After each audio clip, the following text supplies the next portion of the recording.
మంచిర్యాల వెళ్దాం. అక్కడ మా ప్రతినిధి నరేష్ మనకు అందుబాటులో ఉన్నారు. మంచిర్యాలకు సంబంధించి మంచిర్యాల జిల్లా వ్యాప్తంగా సింగరేణి ఎన్నికల పోలింగ్ జరిగినటువంటి పరిస్థితి కనిపిస్తుంది. 5 గంటలకి పోలింగ్ ముగిసినటువంటి పరిస్థితి, ఇప్పుడే ముగిసినటువంటి పరిస్థితి ఉంది. సో ఓటు హక్కు వినియోగించుకున్నారు అక్కడ 14,985 మంది కార్మికులు. ఇలా 31 పోలింగ్ కేంద్రాలు ఏర్పాటు చేసినటువంటి పరిస్థితి. 13 యూనిట్లు పోటీ పడుతున్నాయి ప్రధానంగా చూసుకుంటే. ఇక ఐఎన్టీయూసీ, ఏఐటీయూసీ, టీబీజీకేఎస్ఎల్ మధ్య పోటీ ఉండబోతుంది. టీబీజీకేఎస్ సంబంధించి కేసీఆర్ తీసుకున్న నిర్ణయాలు, పార్టీ తీసుకున్న నిర్ణయాల వల్ల పోటీలో లేనటువంటి పరిస్థితి. సో మరి కాసేపట్లో ముగినున్నటువంటి పోలింగ్ అనే మనకి ఉన్నటువంటి పరిస్థితి కనిపిస్తుంది. మొత్తానికి చూసుకుంటే 7 గంటలకి కౌంటింగ్ ప్రారంభం కాబోతుంది. కౌంటింగ్ సంబంధించి పూర్తి అప్డేట్స్ ఏంటనేది నరేష్ అందిస్తారు. నరేష్ చెప్పండి. సింగరేణి వ్యాప్తంగా జరిగినటువంటి పోరు అనేది 5 గంటల వరకే, ఉదయం 7 గంటలకు ప్రారంభమైనటువంటి సంఘం ఎన్నికలు అనేది 5 గంటల వరకు ముగిసింది. మరి దీనికి సంబంధించి ఇప్పటి వరకు సుమారు మంచిర్యాల జిల్లాతో పాటు కొమరంభీం ఆసిఫాబాద్ జిల్లాలో ఉన్నటువంటి 3 ఏరియాలకు సంబంధించి శ్రీరాంపూర్ ఏరియాతో పాటు మందమరి, బెల్లంపల్లి ఏరియాకు సంబంధించినటువంటి 3 ఏరియాలో 14,985 మంది కార్మికులు ఓటు హక్కు వినియోగించుకుని ఉన్నటువంటి నేపథ్యంలో ఇప్పటి వరకు ఇటు సాయంత్రం 4:30 వరకు అయితే చూసుకున్నట్టయితే సుమారు 85% పైగా మొత్తంగా పోలింగ్ నమోదైనట్టు అధికారులు తెలిపారు. అంటే అధికారికంగా పూర్తిగా ఇంకా వెలువరించలేదు. అయితే మరికొద్ది సేపట్లో ఈ పోలింగ్ ప్రక్రియ ముగినటువంటి నేపథ్యంలో ఇటు సింగరేణి వ్యాప్తంగా ఉన్నటువంటి ఈ ఏరియాలకు సంబంధించి 3 ఏరియాలకు సంబంధించి స్థానికంగా 7 గంటలకు ఈ రహస్య బ్యాలెట్ పద్ధతిలో జరిగినటువంటి పోలింగ్ కు సంబంధించిన లెక్కింపు ప్రక్రియ ప్రారంభం కానుంది. మరి దీనికి సంబంధించి శ్రీరాంపూర్ ఏరియాకు సంబంధించినటువంటి లెక్కింపు ప్రక్రియ స్థానిక సింగరేణి కమ్యూనిటీ హాల్లో ఏర్పాటు చేశారు. మరి మందమరి ఏరియాకు సంబంధించిన సిఈఆర్ క్లబ్ తో పాటు ఇటు బెల్లంపల్లి ఏరియాకు సంబంధించి కూడా ఇటు సింగరేణి కమ్యూనిటీ హాల్లో ఏర్పాటు చేసి లెక్కింపు ప్రక్రియ 7 గంటలకు ప్రారంభం కానుంది. మరి దీనికి సంబంధించి లెక్కింపు ప్రక్రియకు సంబంధించినటువంటి లెక్కింపు అధికారులు అనేది పక్క ఇతర రాష్ట్రాల స్థానికంగా ఉన్నటువంటి అధికారులు కాక లెక్కింపు సిబ్బందిని ఇతర రాష్ట్రాల్లో ఉన్నటువంటి సిబ్బందిని నియమించి వాళ్ళు లెక్కింపు ఎలాంటి అవకతవకలకు ఆస్కారం లేకుండా లెక్కింపు ప్రక్రియ సజావుగా కొనసాగేందుకు ఇటు అధికారులు అన్ని కేంద్ర కార్మిక శాఖ అధికారులు అన్ని ఏర్పాట్లు పూర్తి చేశారని చెప్పవచ్చు. మరి 7 గంటలకు ప్రారంభమైనటువంటి లెక్కింపు ప్రక్రియకు సంబంధించి 31 పోలింగ్ కేంద్రాల నుండి బ్యాలెట్ బాక్సులు ఆయా ఏరియాలకు సంబంధించినటువంటి కమ్యూనిటీ హాళ్లకు తరలింపు లెక్కింపు కేంద్రాలకు తరలించే క్రమంలో 7 గంటలకు ప్రారంభమవుతుంది. మరి దీనికి సంబంధించి 7 గంటల నుంచి తుది ఫలితం వెల్లడయ్యే వరకు సుమారు 10 గంటల వరకు తుది ఫలితం వెల్లడయ్యేటువంటి అవకాశం ఉంది. అంటే ముఖ్యంగా శ్రీరాంపూర్ ఏరియాలో ఎక్కువ మంది సుమారు 9,124 మంది కార్మికులు ఉండగా మరి లెక్కింపు ప్రక్రియ అనేది కాస్త ఆలస్యం కానున్నటువంటి పరిస్థితి ప్రస్తుతం మనకు నెలకొంది. అయితే సింగరేణి వ్యాప్తంగా చూస్తుంటే మొట్టమొదటి ఫలితం అనేది ఖమ్మం జిల్లాలో మొట్టమొదటి ఫలితం వెలువడం ఉంది. మరి చివరిగా శ్రీరాంపూర్ కు సంబంధించిన ఏరియాకు సంబంధించిన ఫలితం వెలువడం తోటి 11 ఏరియాల్లో జరిగినటువంటి ఈ ఎన్నికల గుర్తింపు సంఘం ఎన్నికలకు సంబంధించి ఎక్కువ శాతం ఓట్లు 11 ఏరియాలకు సంబంధించిన ఎక్కువ శాతం మెజారిటీ ఓట్లు సాధించినటువంటి ఏదైతే యూనియన్ కు సంబంధించి 13 యూనియన్లు పాల్గొన్నటువంటి ఈ ఎన్నికలలో ప్రధానంగా 3 యూనియన్లు ప్రధాన పోటీగా మనకు నిలుస్తున్నాయి. దీనికి సంబంధించి కాంగ్రెస్ పార్టీ అనుబంధ సంఘమైనటువంటి ఐఎన్టీసీతో పాటు సిపిఐ అనుబంధ సంఘమైనటువంటి ఏఐటీసీతో పాటు ఇటు బీఆర్ఎస్ అనుబంధ సంఘమైనటువంటి టీబీజీకేఎస్ కూడా పోటీ పడుతున్నటువంటి నేపథ్యంలో బీఆర్ఎస్ ఇటీవల జరిగినటువంటి కొన్ని తాజా పరిణామాల నేపథ్యంలో బీఆర్ఎస్ కొంచెం పోటీ నుంచి తప్పుకోవాలని చెప్పేసి మాజీ ముఖ్యమంత్రి కేసీఆర్ ఆదేశించినటువంటి నేపథ్యంలో కొంత కార్మికులు కూడా ఇతర యూనియన్లో చేరడం జరిగింది. దీంతో పాటు ఇటు పూర్తిగా ఎక్కువగా ప్రధాన పోటీ నెలకొంది 2 యూనియన్. ఎస్ నరేష్, ప్రధానంగా టీబీజీకేఎస్ సంబంధించినటువంటి తప్పున తర్వాత కూడా ప్రధానంగా ఏఐటీయూసీ, సిఐటీయూసీ మధ్య ప్రధానంగా పోటీ ఉండబోతున్నట్టు తెలుస్తున్నటువంటి పరిస్థితి.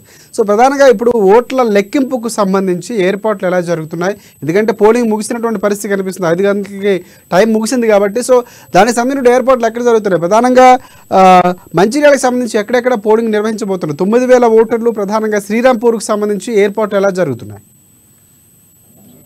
అయితే ఎక్కువగా ఉన్నటువంటి శ్రీరాంపూర్ 9,124 మంది కార్మికులు ఉన్నటువంటి ఈ శ్రీరాంపూర్ ఏరియాకు సంబంధించింది Singareni CR community hall club లో ఈ లెక్కింపు ప్రక్రియ అనేది ఏర్పాటు చేశారు. దీనికి సంబంధించి సుమారు 3 లేదా 4 రౌండ్ల లో లెక్కింపు ప్రక్రియ కొనసాగుతుంది. ఎందుకంటే ఎక్కువ మంది కార్మికులు ఉన్నటువంటి ఈ ప్రాంతం ముఖ్యంగా ఈ సింగరేణి ప్రాంతానికి ఎక్కువ మెజారిటీ సాధించినటువంటి ప్రాంతంగా చెప్పుకోవచ్చు. ఇటు మంచిర్యాలతో పాటు మన శ్రీరాంపూర్తో పాటు ఇటు మందమరి ఏరియాలో ఉన్నటువంటి కార్మికులదే ప్రధానంగా ఇక్కడ ఉన్నటువంటి మన కీలక పాత్ర పోషిస్తున్నటువంటి పరిస్థితి మనకు ఎక్కువ కనిపిస్తుంది. అయితే ఇంతకుముందు ఇక్కడ సిపిఐకి గట్టి పట్టున్నటువంటి ప్రాంతం.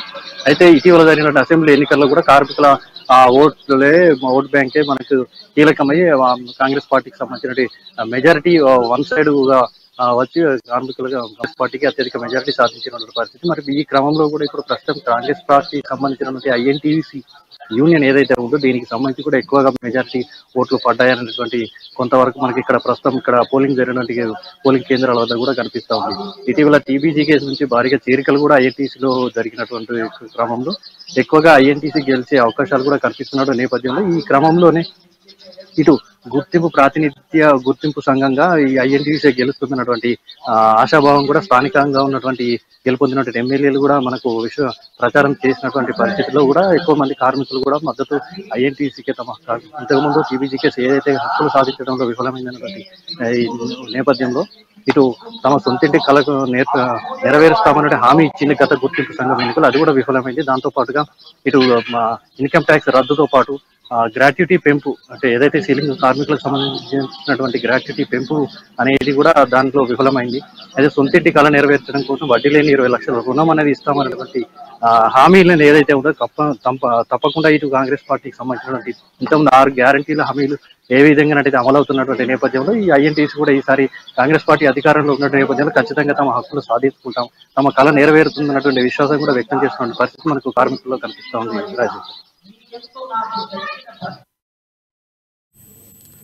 ఎస్ నరేష్, ప్రధానంగా ఇంకొకటి మనకి ఇప్పుడున్నటువంటి పరిస్థితుల నేపథ్యంలో చూసుకుంటే ఎన్ని రౌండ్లలో పోలింగ్ జరగబోతుంది, అంటే ఓట్ల లెక్కింపు ఎన్ని రౌండ్లో వెలువడబోతుంది ఏమైనా మనకి తెలుస్తా ఉందా? అయితే 3 రౌండ్లు లెక్కింపు అనేది కొనసాగుతున్న ఏర్పాటు చేశారు. 3 రౌండ్లలో దానికి సంబంధించిన ఆయా పార్టీలకు సంబంధించినటువంటి బాక్సులు దానికి సంబంధించినటువంటి ఏర్పాట్లు కూడా చేశారు. 3 రౌండ్లలో 3 విడతల వారీగా ఫలితాలు వెల్లడించినటువంటి పరిస్థితి ప్రస్తుతం మనకి ఇక్కడ శ్రీరాంపూర్తో పాటు ఇటు మందమర్రి బెల్లంపల్లి ఏరియాలలో ఇటు ఏర్పాటు చేశారు. 3 రౌండ్ల అనంతరం తిరిగి ఎక్కువగా ఉన్నటువంటి శ్రీరాంపూర్ ఏరియాలోనే లాస్ట్ చివరిగా ఫలితం వెలువడయ్యేటువంటి అవకాశం మనకు ఇక్కడ ఉంది. తక్కువగా కార్మికులు ఉన్నటువంటి బెల్లంపల్లి ఏరియాకు సంబంధించి సుమారు 985 మంది ఉన్నటువంటి నేపథ్యంలో ముందుగానే ఫలితం వెలువడే అవకాశం ఉంది. తదనంతరం మందమరి ఏరియాకు సంబంధించి 4800 పైచీలకు కార్మికులు ఉన్నారు. మరి దీని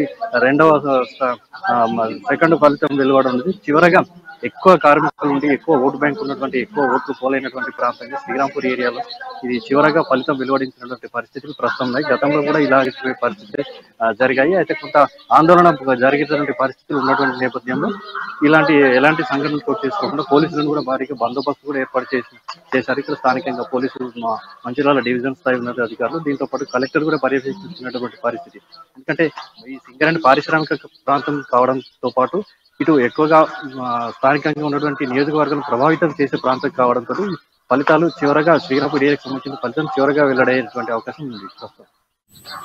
right thanks for updates Naresh. Next